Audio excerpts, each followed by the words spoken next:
What is up, everyone? Good morning. It is November 2nd. Let me know if you can hear me before we get this started. It's Thursday. It's going to be my last update for the week tomorrow. I got a flight to catch, unfortunately, throughout the NFP, but I've had it with trading news this week, right? Yesterday we had a pretty good start to the morning, but all in all, right, I took some bad trades during the FOMC, right? You sometimes let the rules kind of slip out the window and things do happen, right? Reviewing the process, coming back forward, and being transparent about it. So good morning, everyone. I hope everyone is doing well this morning. Let's talk about what happened with the Federal Reserve, right? Federal Reserve saves the market. This thing just bid instantaneously throughout the majority of the day, even pre-market, and we got this sharp rally that does continue overnight, now up 30 handles on the overnight session. So, Jerome Powell's statement from yesterday, we're not confident that we haven't, but we're not confident that we have, right? That's the entirety of the summation of his press conference, right? There was no dot plot that came out, but this outlined that the central bank is not sure whether it's done with the hiking cycle to sufficiently bring down inflation to 2% over time. Stocks still jumped despite the lack of confidence from the Fed about achieving such a stance, while bond yields did fall back despite the Fed that continues to proceed carefully. And at the time, right, of looking at this, the S&P is up a bit over 0.5%. The yields are down 1 basis point to 4.7-ish, right? The 10 years, I should say. And in the last set of economic projections, the Fed implied that one more hike for the remainder of 2023. Now, while Powell tried to distance himself from any conclusions drawn from the dot plot, the fact is now being called into question signals a more dovish turn for the central bank. So charging up investors that hope that the hiking cycle is over. So the decision held 5.25% to 5.5%, also resulted in the FOMC skipping a rate hike for the second consecutive meeting, making it the longest period without an increase in the Federal Reserve or the rates, the Fed rates, right, the Fed's funds rate, since it began the aggressive hiking cycle March 2022. There was additional good news for the economy, with Powell explaining why a recession is no longer indicative in the near term and why recent stronger than expected data is not problematic.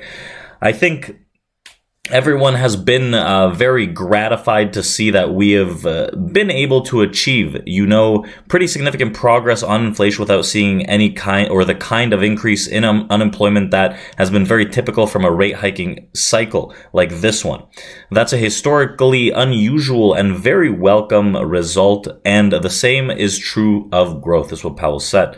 So, he also added there are really two processes at work here, one of which is the unwinding of the distortions to both supply and demand from the pandemic and the response to the pandemic, and the other is a restrictive monetary policy, which is moderating demand and giving the supply side time and space to recover. A significant increase in the size of the labor market now, both from labor force participants and from immigration, is a big supply side gain that is really helping the economy, and it's part of why GDP is so high, because we're getting that supply. So we welcome that, but I think that those things will run their course, and we're probably going to be left with some ground to cover to get back to full price stability, and that's where the monetary policy and what we do with demand is still going to be important. That's what he said yesterday. So a lot happened, right? We popped really aggressive. I'm going to go through the plan and the thought process realistically as we've closed above distributions, continuously higher and higher and higher, propelling more of this upside run.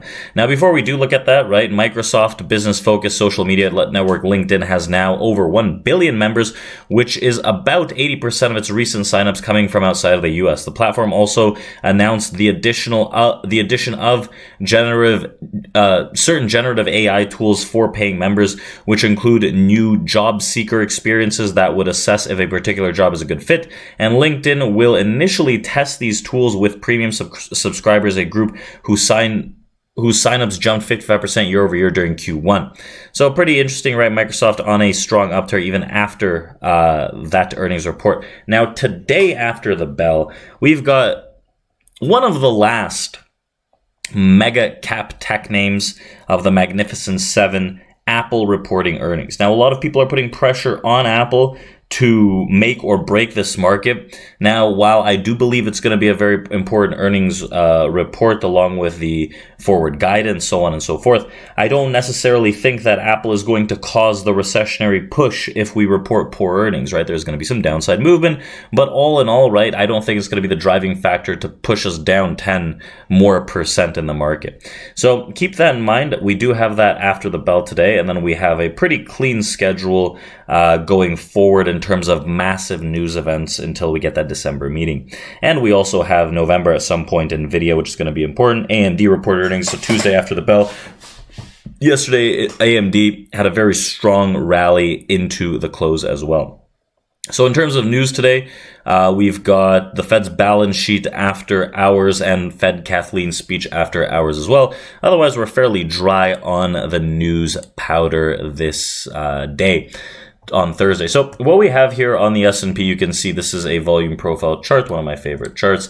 And we have been jumping from distribution block higher and higher and higher and accepting higher. What we've done here pre-market is we've actually run through the tops of this key area, massive region at 42, 80, 82 on the S&P 500 futures, which is a massive order flow pivot. The fact that we moved above it so graciously suggests that there is still bullish strength in this market and dips look to be getting bought until we start breaking under that 42.60, 42.58. That's going to be my line in the sand.